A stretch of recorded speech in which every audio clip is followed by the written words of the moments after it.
आज के इस वीडियो में आरआरबी एनटीपीसी एग्जाम में पूछे गए साइंस के क्वेश्चन डिस्कस करेंगे। सभी क्वेश्चन रियल और ऑथेंटिक है। प्रत्येक क्वेश्चन को एक्स्ट्रा डिटेल के साथ डिस्कस करेंगे। ये वीडियो स्पेशल रेलवे एग्जाम के लिए है, खास तौर से एनटीपीसी और ग्रुप डी के लिए। इस वीडियो को देखने के बाद आपको पता चलेगा रेलवे द्वारा साइंस के कैसे क्वेश्चन पूछे जा रहे हैं और आप उसके अकॉर्डिंग अपनी साइंस की तैयारी कर सकते हो। ये वीडियो का पार्ट फर्स्ट है। इसके बाद में आपको 3 से 4 पार्ट और मिलेंगे जहां अपन एनटीपीसी में पूछे गए सभी साइंस के क्वेश्चन डिस्कस करेंगे। तो बढ़ते हैं अपने क्वेश्चंस की तरफ। और सबसे पहला क्वेश्चन है, पदार्थ की एसआई यूनिट क्या है? तो पूछा गया था पदार्थ की एसआई यूनिट क्या है, तो इसका सही आंसर होगा मोल, यानी ऑप्शन ए इसका करेक्ट आंसर होगा। तो सवाल कंटिन्यू करें उससे पहले मैं आपको बता दूं, जिन भी कैंडिडेट का अभी एनटीपीसी का एग्जाम होना है या फिर सीबीटी फर्स्ट में अच्छा स्कोर हो रहा है और अन्य किसी भी कॉम्पिटिटिव एग्जाम्स की तैयारी कर रहे हैं, रेलवे, एसएससी, बैंकिंग, डिफेंस या किसी भी स्टेट लेवल गवर्नमेंट एग्जाम के सारे एग्जाम्स के मॉक टेस्ट आप एक ही पास के अंतर्गत लगा सकते हो। यहाँ पर आपको 1 वर्ष की वैलिडिटी में अनलिमिटेड 100 प्लस मॉक टेस्ट लगा सकते हो। 100 प्लस एग्जाम्स के मॉक टेस्ट हैं, जैसे कि यहाँ पर देख सकते हो एनटीपीसी है, ग्रुप डी है, और इसमें भी यदि आप टीटीजी के कूपन कोड अप्लाई करोगे तो आपको एक्स्ट्रा 30 रुपए का और डिस्काउंट मिलने वाला है। इसमें सारे एसएससी के एग्जाम कवर हो रहे हैं, रेलवे के हो रहे हैं, जितने भी स्टेट लेवल के एग्जाम है, यूपी पुलिस एसआई हो गया, राजस्थान पुलिस एसआई हो गया, इन सभी की लिंक डिस्क्रिप्शन बॉक्स में है, वहां से आप एनरोल कर सकते हो। इस बेहतरीन अपॉर्चुनिटी का लाभ उठाने के लिए जरूर एनरोल करना, लिंक डिस्क्रिप्शन बॉक्स में है। नेक्स्ट क्वेश्चन है, चेचक रोग किस कारण से होता है? तो आपको पूछा गया था चेचक रोग किस कारण से होता है, तो इसका सही आंसर होगा विषाणु, यानी ऑप्शन 20 का करेक्ट आंसर है। चेचक के टीके की खोज की थी एडवर्ड जेनर ने। चेचक एक विषाणु जनित रोग है। सेरीकल्चर किससे संबंधित है? तो इसका सही आंसर होगा रेशम, यानी ऑप्शन ए इसका करेक्ट आंसर है। नेक्स्ट क्वेश्चन है, संसद में पर्यावरण रक्षा अधिनियम कब पारित हुआ था? तो आपको याद रखना है पर्यावरण रक्षा अधिनियम पारित हुआ था 1986 में। साथ ही आपको इसकी डेट भी याद रखनी है। पर्यावरण रक्षा अधिनियम 9 जनवरी 1986 को पारित हुआ था। सहजीवी पौधा कौन सा है? आपको एग्जाम में 4 ऑप्शन दिए गए थे और आपसे पूछा गया था सहजीवी पौधा कौन सा है, तो इसका सही आंसर होगा लाइकेन, यानी ऑप्शन ए इसका करेक्ट आंसर है। अब देखते हैं कि सहजीवी पौधे क्या होते हैं। सहजीवी पौधे एक साथ रहते हैं और एक दूसरे को आश्रय व पोषक तत्व साझा करते हैं। अब यहाँ पर बात हुई है लाइकेन की, तो लाइकेन के बारे में जान लेते हैं। लाइकेन में शैवाल और फंगी एक साथ रहते हैं और पोषक तत्वों को एक दूसरे से प्राप्त करते हैं। बढ़ते हैं नेक्स्ट क्वेश्चन की तरफ। ध्वनि का संचरण किस में नहीं होता है? तो इसका सही आंसर होगा निर्वात में, यानी ऑप्शन ए इसका सही आंसर है। तो आपको याद रखना है ध्वनि का संचरण निर्वात में नहीं होता। ध्वनि का सबसे ज़्यादा संचरण होता है ठोस में, उसके बाद में होता है द्रव में और उसके बाद में होता है गैस में, जबकि निर्वात में ध्वनि का संचरण नहीं होता है। नेक्स्ट क्वेश्चन है, पृथ्वी पर किसी पिंड का भार 90 केजी है, तो चंद्रमा पर उसका भार कितना होगा? तो आपको पूछा गया था पृथ्वी पर किसी पिंड का भार 90 केजी है, तो आपको बताना है कि चंद्रमा पर उसका भार कितना होगा। तो इसका सही आंसर होगा 15 केजी, यानी ऑप्शन सी इसका सही आंसर होगा। चंद्रमा पर भार पृथ्वी के भार का 1/6 होता है। आपको क्वेश्चन में दिया गया है पृथ्वी पर पिंड का भार है 90 केजी, तो चंद्रमा पर यह हो जाएगा 90/6, तो ये हो जाएगा 15 केजी। तो इसका सही आंसर होगा 15 केजी। नेक्स्ट क्वेश्चन है, मायोपिया के उपचार में कौन सा लेंस प्रयोग किया जाता है? तो आपको 4 ऑप्शन दिए गए हैं, उसमें से आपको बताना है मायोपिया के उपचार में कौन सा लेंस प्रयोग किया जाता है। तो इसका सही आंसर होगा अवतल लेंस, यानी ऑप्शन ए इसका करेक्ट आंसर है। अब इस क्वेश्चन की डिटेल देख लेते हैं। मायोपिया जिसको बोलते हैं निकट दृष्टि दोष, और इसके उपचार में प्रयोग किया जाता है अवतल लेंस का। मायोपिया में दूर की वस्तुओं को स्पष्ट रूप से देखने में कठिनाई होती है। साथ ही आपको पता होना चाहिए दूरदृष्टि दोष के इलाज में उत्तल लेंस का प्रयोग किया जाता है। नेक्स्ट क्वेश्चन है, नींबू के रस का पीएच मान कितना होता है? तो इसका सही आंसर होगा 2.4, यानी ऑप्शन ए इसका करेक्ट आंसर है। अब कुछ अन्य पीएच मान देख लेते हैं। ह्यूमन ब्लड का पीएच मान होता है 2.35 से 45 के मध्य, जबकि एसिड रेन का पीएच मान होता है 5.6। बढ़ते हैं नेक्स्ट क्वेश्चन की तरफ। जीवाणुओं के कारण कौन सी बीमारी होती है? तो आपको 4 बीमारियां दी गई है, उसमें से आपको बताना है कि जीवाणु के कारण कौन सी होती है। तो इसका सही आंसर होगा टाइफाइड, यानी ऑप्शन डी इसका करेक्ट आंसर है। अब इस क्वेश्चन की डिटेल देखते हैं। यह बैक्टीरिया पानी और खाने के जरिए लोगों के अंदर जाता है और इसी कारण से टाइफाइड की बीमारी होती है। नेक्स्ट क्वेश्चन है सर्वग्राही रक्त समूह कौन सा है? तो आपको बताना है सर्वग्राही रक्त समूह कौन सा है। तो इसका सही आंसर होगा ए बी, यानी ऑप्शन 20 का करेक्ट आंसर है। अब देखते हैं कि सर्वदाता रक्त समूह कौन सा है। तो सर्वदाता हो जाएगा ओ, जबकि सर्वग्राही हो जाएगा ए बी। नेक्स्ट क्वेश्चन है रॉबर्ट हुक ने किसकी खोज की थी? तो आपको पूछा गया था रॉबर्ट हुक ने किसकी खोज की है। तो इसका सही आंसर होगा कोशिका, यानी ऑप्शन ए इसका करेक्ट आंसर है। कोशिका की खोज की गई थी 1665 में। ये सभी क्वेश्चन एनटीपीसी एग्जाम में पूछे गए हैं और एनटीपीसी एग्जाम में जितने भी साइंस के क्वेश्चन पूछे गए हैं उनको मैं 3 से 4 पार्ट में कवर करवा दूंगा। तो आप सभी वीडियो को जरूर देखें क्योंकि आपके आने वाली एग्जाम के लिए यूजफुल होगा। साथ ही आप इस वीडियो को अपने दोस्तों के पास शेयर करें ताकि उनको भी इसका फायदा मिल सके। बढ़ते हैं नेक्स्ट क्वेश्चन की तरफ। विश्व पर्यावरण दिवस 2018 की थीम का मुख्य उद्देश्य क्या था? तो इसका सही आंसर होगा बीट प्लास्टिक पोल्यूशन, यानी ऑप्शन सी इसका करेक्ट आंसर है। अब इस क्वेश्चन की डिटेल देख लेते हैं। पर्यावरण दिवस 2018 की थीम है बीट प्लास्टिक पोल्यूशन, यानी प्लास्टिक से होने वाले कचरे को समाप्त करना।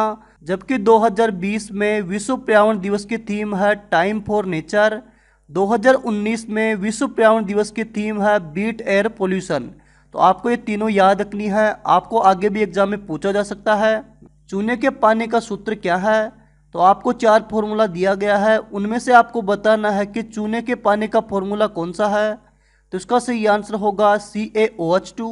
अब कुछ अन्य सूत्र देख लेते हैं। बिना बुझा हुआ चूने का रासायनिक सूत्र है कैल्शियम ऑक्साइड, जबकि बुझा हुआ चूना का रासायनिक सूत्र है कैल्शियम हाइड्रो ऑक्साइड, यानी CaOH2। बढ़ते हैं नेक्स्ट क्वेश्चन की तरफ। कौन सी उपधातु है? तो आपको 4 ऑप्शन दिए गए हैं, उनमें से आपको बताना है कि कौन सी उपधातु है। तो इसका सही आंसर होगा जर्मेनियम, यानी ऑप्शन डी इसका करेक्ट आंसर है। अब देखते हैं कि कौन कौन सी उपधातु है। तो आपको याद रखना है उपधातु है सिलिकॉन, जर्मेनियम, आर्सेनिक, एंटीमनी और ट्यूनेरियम। नेक्स्ट क्वेश्चन है मेथेन का सूत्र क्या होता है? तो आपको पूछा गया है मेथेन का सूत्र क्या होता है। तो इसका सही आंसर होगा CH4, यानी ऑप्शन ए इसका करेक्ट आंसर है। नेक्स्ट क्वेश्चन पूछा गया था बरगद का वैज्ञानिक नाम क्या है? तो आपको पूछा गया है बरगद का वैज्ञानिक नाम क्या है।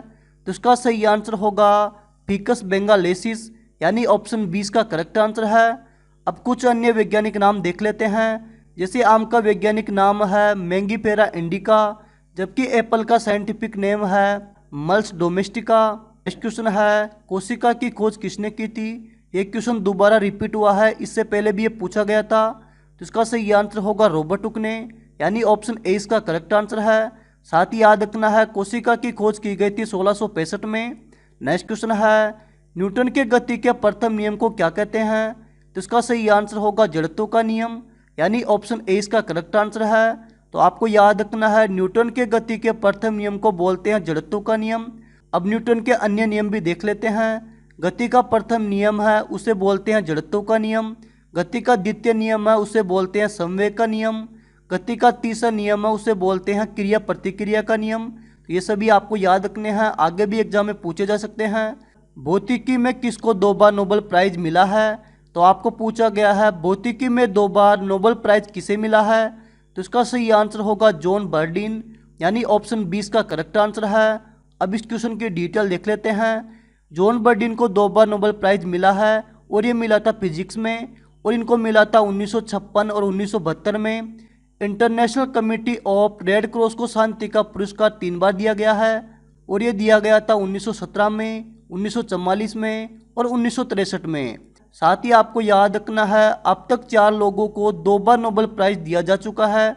ये कौन कौन इनके बारे में जानते हैं। सबसे पहले है मैडम क्यूरी, और इनको दिया गया था 1903 में और इनको मिला था फिजिक्स में।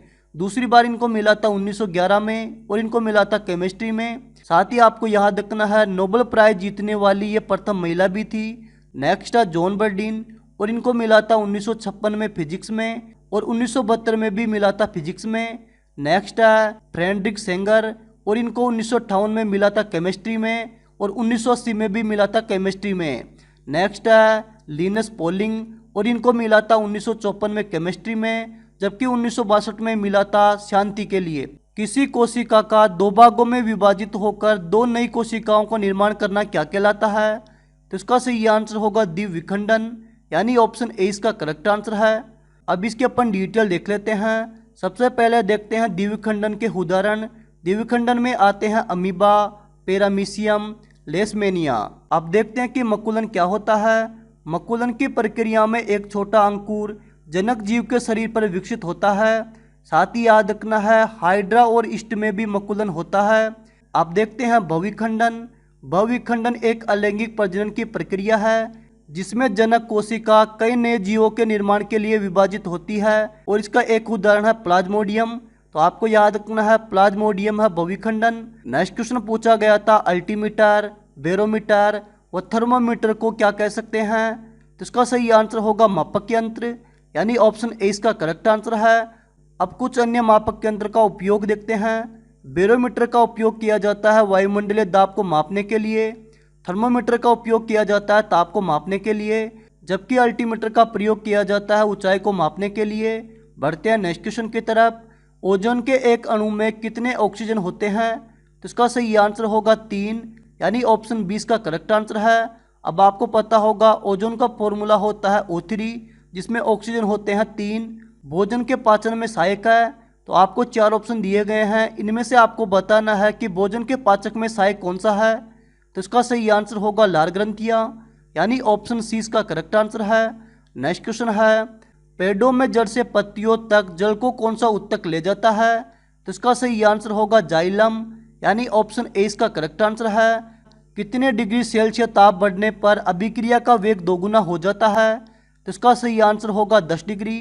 तो आपको याद रखना है 10 डिग्री तापमान बढ़ने पर अभिक्रिया का वेग दोगुना हो जाता है, यानी ऑप्शन 20 का करेक्ट आंसर है। जीवों के शरीर की संरचनात्मक व क्रियात्मक इकाई क्या है? तो इसका सही आंसर होगा कोशिका। तो आपको याद रखना है जीवों के शरीर की संरचनात्मक और क्रियात्मक इकाई या कोशिका, यानी ऑप्शन ए इसका करेक्ट आंसर है।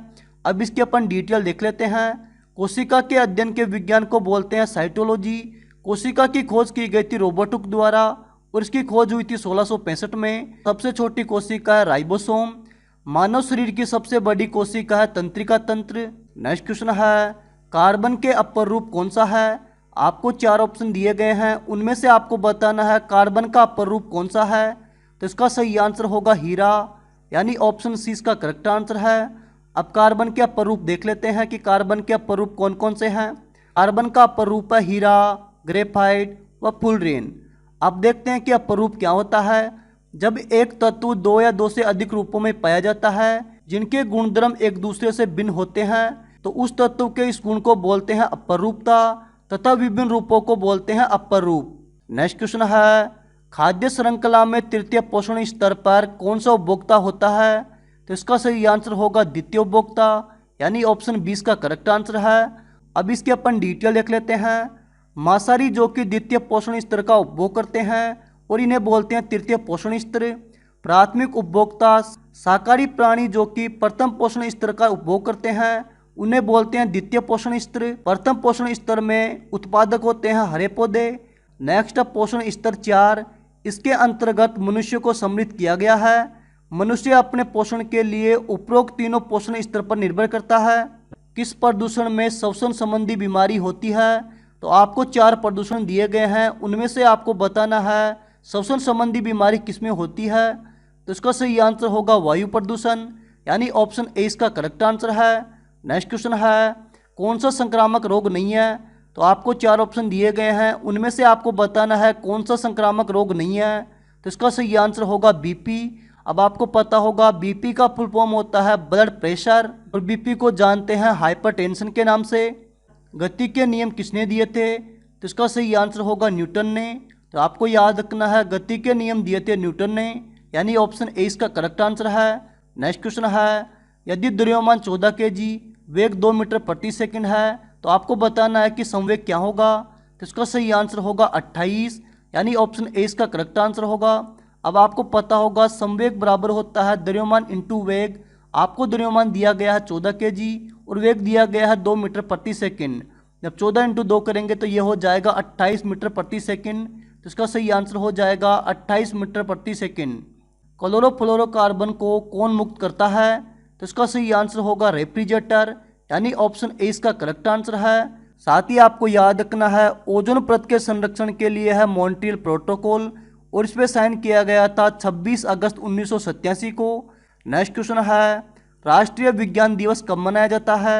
तो इसका सही आंसर होगा 28 फरवरी, यानी ऑप्शन सी इसका करेक्ट आंसर है। अब इस क्वेश्चन की डिटेल देख लेते हैं। 28 फरवरी 1928 को भारतीय वैज्ञानिक सर सीवी रमन द्वारा रमन प्रभाव की खोज को चिन्हित करने के लिए प्रत्येक वर्ष 28 फरवरी को भारत में राष्ट्रीय विज्ञान दिवस मनाया जाता है। साथ ही आपको याद रखना है इसकी खोज के लिए सीवी रमन को 1930 में नोबेल प्राइज दिया गया था। नेशनल साइंस डे 2020 की थीम है women in science. Next question है मादा एनीफिलीज मच्छर से कौन सा रोग होता है?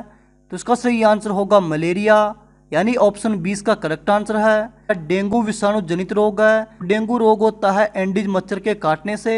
नेक्स्ट क्वेश्चन है सबसे ज्यादा कार्बन किस कोयले में पाया जाता है?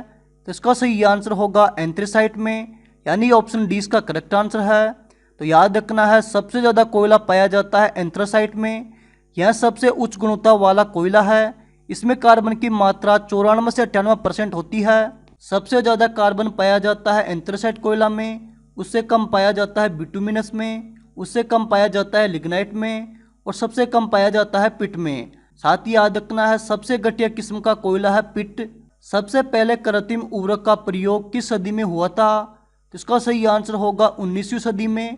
पराबैंगनी किरणों से कौन सी गैस सुरक्षा करती है? तो इसका सही आंसर होगा O3, जिसको बोलते हैं ओजोन, यानी ऑप्शन सी इसका करेक्ट आंसर है। तो आपको याद रखना है पराबैंगनी किरणों से सुरक्षा करती है ओजोन। नेक्स्ट क्वेश्चन है तारों का टिमटिमाना किस प्रकाशीय घटना के कारण होता है? तो इसका सही आंसर होगा अपवर्तन, यानी ऑप्शन सी इसका करेक्ट आंसर है। राइबोसोम किसका संश्लेषण करता है? तो इसका सही आंसर होगा प्रोटीन का, यानी ऑप्शन 20 का करेक्ट आंसर है। साथ ही याद रखना है प्रोटीन की फैक्ट्री बोलते हैं राइबोसोम को। आधुनिक आवर्त सारणी में कितने ऊर्ध्वाधर कॉलम होते हैं? तो इसका सही आंसर होगा 18 वर्टिकल कॉलम, तथा इसमें 7 पीरियड्स होते हैं। कंप्यूटर का मस्तिष्क किसे कहा जाता है? तो इसका सही आंसर होगा सीपीयू को, यानी ऑप्शन सी इसका करेक्ट आंसर है। तो आपको याद रखना है कंप्यूटर का मस्तिष्क बोलते हैं सीपीयू को। जब शरीर के मांसपेशियों में ऑक्सीजन की कमी होती है तो पायरोवेट टूटकर किस में बदल जाता है? तो इसका सही आंसर होगा लैक्टिक एसिड, यानी ऑप्शन डी इसका करेक्ट आंसर होगा। अवायवीय श्वसन में ग्लूकोज का आंशिक ऑक्सीकरण होता है एवं पायरोवेट इथेनॉल या लैक्टिक अम्ल का निर्माण करता है। पेनिसिलिन का आविष्कार किसने किया था? तो इसका सही आंसर होगा अलेक्जेंडर फ्लेमिंग ने, यानी ऑप्शन सी इसका करेक्ट आंसर है। तो याद रखना है पेनिसिलिन का आविष्कार किया था अलेक्जेंडर फ्लेमिंग ने। साथ ही आपको याद रखना है इसका आविष्कार किया गया था 1928 में, और इसका आविष्कार किया गया था सेंट्रल मेरी हॉस्पिटल में, जो कि लंदन में है। नेक्स्ट क्वेश्चन है जापान की मिनीमाता आपदा किस प्रदूषण के कारण हुई थी? तो इसका सही आंसर होगा पारा, यानी ऑप्शन डी इसका करेक्ट आंसर है। तो आपको याद रखना है जापान की मिनीमाता आपदा पारा प्रदूषण के कारण हुई थी। नेक्स्ट क्वेश्चन है शरीर की सबसे बड़ी धमनी कौन सी है? तो इसका सही आंसर होगा महाधमनी, यानी ऑप्शन सी इसका करेक्ट आंसर है। शरीर की सबसे बड़ी और मुख्य धमनी है महाधमनी। यह हृदय में बाह्य से आरंभ होती है, जिसमें से ऑक्सीजन मिश्रित रक्त सारे शरीर के ऊतकों में ऑक्सीजन का संचरण करता है। नेक्स्ट क्वेश्चन है टिन और लेड का मिश्र धातु कौन सा है? तो आपको बताना है टिन और लेड का मिश्र धातु कौन सा है। तो इसका सही आंसर होगा सोल्डर, यानी ऑप्शन डी इसका करेक्ट आंसर होगा। अब कुछ अन्य मिश्र धातु देख लेते हैं। सबसे पहले है कांसा, और कांसा में मिश्रण होता है तांबा और टिन का। इसमें तांबा होता है 90% और टिन होता है 10%। और आपको इन मिश्रण का परसेंट भी याद रखना है। पीतल में होता है तांबा 70%, जबकि जस्ता होता है 30%। गन मेटल में तांबा होता है 90%, जस्ता होता है 2% और टिन होता है 8%। जर्मन सिल्वर में तांबा होता है 60%, जस्ता होता है 20% और निकल होता है 20%। मैग्नीशियम में एल्यूमिनियम होता है 95%, जबकि मैग्नीज होता है 5%। ड्यूरेलियम में टिन होता है 95%, कॉपर होता है 4%, मैग्नीज होता है 0.5% और मैग्नीशियम होता है 0.5%। अब देखते हैं स्टेनलेस स्टील, और इसमें होता है आयरन, निकल व क्रोमियम। किस फसल द्वारा नाइट्रोजन स्थितीकरण से मिट्टी की उर्वरता बढ़ जाती है? इसका सही आंसर होगा लेग्यूम क्रॉप। आप देखते हैं कि नाइट्रोजन स्थितीकरण क्या होता है। वायुमंडल के मुक्त नाइट्रोजन गैस को नाइट्रोजन के यौगिक के रूप में परिवर्तन करने की प्रक्रिया को नाइट्रोजन का स्थितीकरण कहते हैं। साथ ही आपको याद रखना है, फली वाले पौधों की जड़ों में सहजीवी जीवाणु वायुमंडल से सीधे नाइट्रोजन ग्रहण कर उसे नाइट्रेट में परिणत कर देते हैं, जो मिट्टी में चला जाता है। पौधे मिट्टी में नाइट्रोजन ग्रहण कर प्रोटीन का संश्लेषण करते हैं। नेक्स्ट क्वेश्चन है, प्रोटीन किससे मिलकर बना होता है? तो इसका सही आंसर होगा एमिनो एसिड से। तो आपको याद रखना है, प्रोटीन मिलकर बना होता है एमिनो एसिड से, यानी ऑप्शन 20 का करेक्ट आंसर है। तो आपको याद रखना है, प्रोटीन एमिनो एसिड नामक सैकड़ों हजारों छोटी इकाइयों से मिलकर बना होता है। किस विटामिन की कमी से रक्त का थक्का देर से जमता है? तो इसका सही आंसर होगा विटामिन के। एंडीज मच्छर के काटने से कौन सा रोग होता है? तो इसका सही आंसर होगा डेंगू, यानी ऑप्शन 20 का करेक्ट आंसर है। साथ ही आपको याद रखना है, डेंगू विषाणु जनित एक रोग है और ये होता है एंडीज मच्छर के काटने से। साथ ही आपको पता होगा, मादा एनीफिलीज मच्छर के काटने से मलेरिया रोग होता है। नेक्स्ट क्वेश्चन है, मैग्नीशियम का सिंबल क्या है? तो इसका सही आंसर होगा Mg, यानी ऑप्शन सी इसका करेक्ट आंसर है। याद रखना है, मैग्नीशियम का सिंबल है Mg और इसका परमाणु क्रमांक होता है 12, जबकि इसका एटॉमिक मास होता है 24.35। तत्व परमाणु क्रमांक के अलावा और किस कारण दूसरे से अलग होते हैं, यानी दूसरे से यूनिक होते हैं? तो इसका सही आंसर होगा सिंबॉलिक नेम, यानी ऑप्शन 20 का करेक्ट आंसर होगा। कृषि व्यवसाय में पेड़ों को व्यावसायिक और गैर वाणिज्यिक प्रयोजनों के लिए खेतों में उगाया जाता है, तो आपको बताना है कि उसे क्या कहा जाता है। तो इसका सही आंसर होगा फार्म फॉरेस्ट्री, यानी ऑप्शन 20 का करेक्ट आंसर है। अब इसके अपन डिटेल देखते हैं। फार्म फॉरेस्ट्री को ही बोलते हैं एग्रो फॉरेस्ट्री और इसको हिंदी में बोलते हैं कृषि वानिकी। अब ये कृषि वानिकी होती क्या है, इसके बारे में जानते हैं। इसमें किसानों को अपनी घरेलू जरूरतों को पूरा करने के लिए अपने खेतों पर पेड़ लगाने के लिए प्रोत्साहित किया जाता है।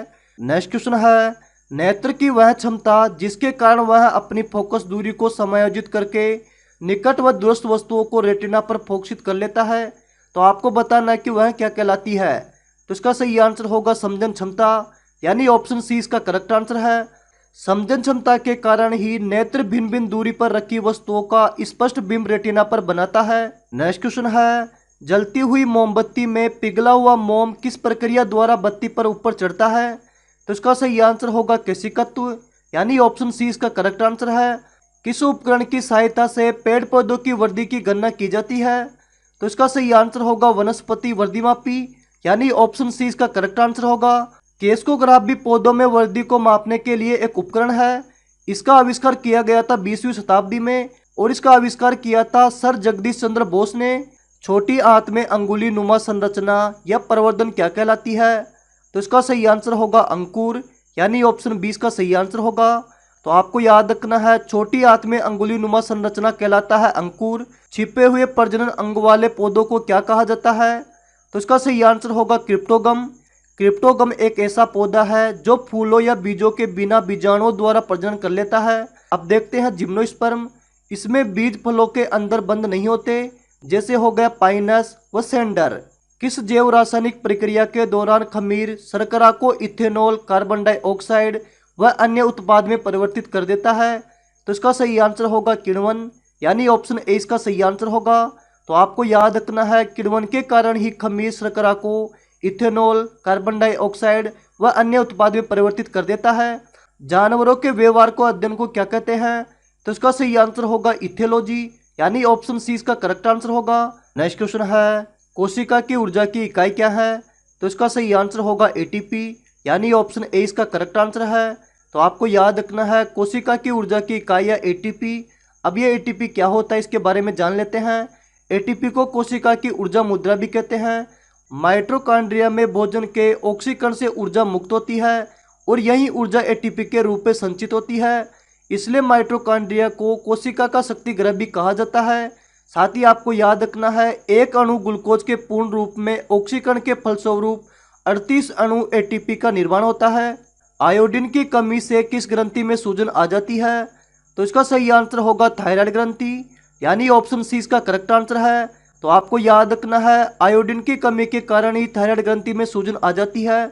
साथ ही आपको याद रखना है आयोडीन की कमी के कारण ही गेंगा रोग होता है। आवरण रहित बीज वाले पौधे क्या कहलाते हैं? तो इसका सही आंसर होगा अनावृत बीजी, यानी ऑप्शन सी इसका करेक्ट आंसर होगा।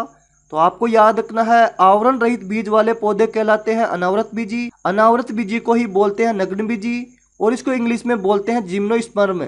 अनावृत बीजी क्या होता है इसके बारे में जानते हैं। इनके बीज फूलों में पनपे और फूलों में बंद होने की बजाय छोटी टहनियों या शंकुओं में खुली अवस्था में होते हैं। उदाहरण के लिए साइकस, पाइनस, देवदार, तालिसपत्र, प्रसरल और सनोबर, ये सब उदाहरण है अनावृत बीजी के। नेक्स्ट क्वेश्चन है लेंस की क्षमता किस इकाई में मापी जाती है? तो इसका सही आंसर होगा डायोप्टर। तो आपको याद रखना है लेंस की क्षमता मापी जाती है डायोप्टर में। साथ ही आपको याद रखना है उत्तल लेंस की क्षमता होती है धनात्मक, जबकि अवतल लेंस की क्षमता होती है ऋणात्मक। तो आपको इन दोनों में कंफ्यूज नहीं होना, अच्छे से आपको याद रखना है उत्तल लेंस की होती है धनात्मक, जबकि अवतल लेंस की होती है ऋणात्मक। नेक्स्ट क्वेश्चन है बायोगैस में कौन सी गैस सर्वाधिक 75% तक होती है? तो इसका सही आंसर होगा ऑप्शन डी, यानी CH4, और CH4 को बोलते हैं मेथेन। तो आपको याद रखना है बायोगैस में मेथेन होती है 75%। और भी गैसों का आपको परसेंट याद रखना है। मीथेन का तो होता है 50 से 75%, जबकि CO2 होती है 25 से 50%। अगर आपको वीडियो पसंद आ रही है तो वीडियो को लाइक करते चलिए। ये सभी क्वेश्चन रियल है जो NTPC एग्जाम में पूछे गए हैं। अगर आप लोगों का रेस्पॉन्स अच्छा होगा तो मैं बहुत जल्द दूसरा पार्ट लेके आने वाला हूँ। तो आप वीडियो को ज़्यादा से ज़्यादा शेयर करें और आप लोग कमेंट करके बताएं इनमें से आपको कितने क्वेश्चन आते हैं। बढ़ते हैं नेक्स्ट क्वेश्चन की तरफ। पदार्थ की प्रकृति का सिद्धांत किसने दिया था? तो इसका सही आंसर होगा डाल्टन ने। तो आपको याद रखना है पदार्थ की प्रकृति का सिद्धांत दिया था डाल्टन ने, यानी ऑप्शन सी इसका करेक्ट आंसर होगा। अब इसके अपन डिटेल देख लेते हैं। जॉन डाल्टन ने द्रव्यों की प्रकृति के बारे में एक आधारभूत सिद्धांत प्रस्तुत किया था। अंग्रेज वैज्ञानिक जॉन डाल्टन ने पदार्थ की रचना संबंधी सिद्धांत का प्रतिपादन दिया, जो डाल्टन के परमाणु सिद्धांत के रूप में प्रचलित है। नेक्स्ट क्वेश्चन है किसका स्रोत सौर ऊर्जा है? तो आपको 4 ऑप्शन मिले हैं, उनमें से आपको बताना है कि किसका स्रोत सौर ऊर्जा है। तो इसका सही आंसर होगा प्रकाश संश्लेषण। सौर शेर फोटोवोल्टाइक प्रभाव के द्वारा सूर्य या प्रकाश के किसी अन्य स्रोत से ऊर्जा प्राप्त करता है। नेक्स्ट क्वेश्चन है सूर्य से आने वाले प्रकाश को चंद्रमा या पृथ्वी यदि पूर्णतः रोक दे तो उस छाया क्षेत्र को क्या कहा जाता है? तो इसका सही आंसर होगा परछाया, यानी ऑप्शन ए इसका करेक्ट आंसर होगा। सूर्य द्वारा पृथ्वी की परछाई 3 शंकु बनाती है। इसमें परछाई के एक शंकु को बोलते हैं परछाया, जबकि दूसरे शंकु को बोलते हैं खंडछाया या इसे बोलते हैं उपछाया, जबकि इंग्लिश में बोलते हैं पेनुम्ब्रा, और तीसरे शंकु को बोलते हैं अटुम्बरा। परछाया क्या होता है इसके बारे में जानते हैं। यह सबसे गहरा और अंधेरा वाला हिस्सा है और यह कहलाता है पूर्ण ग्रहण। चंद्रमा पर पृथ्वी की उम्बरा यानी परछाया पड़ने से ही ग्रहण लगता है, क्योंकि यह छाया संगन होने के कारण ही पृथ्वी और चंद्रमा की स्थिति के अनुसार कभी चांद से आंशिक रूप से और कभी पूर्ण रूप से ढक लेती है। अब देखते हैं उपछाया। उपछाया क्या होती है? यह वह क्षेत्र है जिसमें प्रकाश स्रोत का केवल एक ही भाग अवरुद्ध होता है और इसे बोलते हैं हंसग्रहण। हंसग्रहण कुछ ही मिनट तथा पूर्ण ग्रहण कुछ घंटों तक लगता है। अब देखते हैं अटुम्बरा। यह छाया का वह हल्का क्षेत्र है जो परछाई से परे दिखाई देता है। इसमें एक पर्यवेक्षक समान ग्रहण को अनुभव करता है।